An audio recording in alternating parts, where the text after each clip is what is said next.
На закате или на рассвете, в солнце дня или в ночи дождей, ты сказал, принесет всегда ветер все тепло из ладони твоей.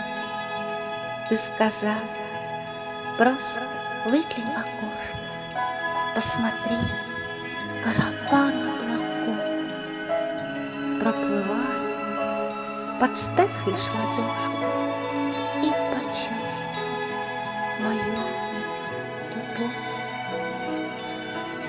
Я стою у окна каждый вечер, сентября уж зажглись фонари, и вдыхаю еще теплый вид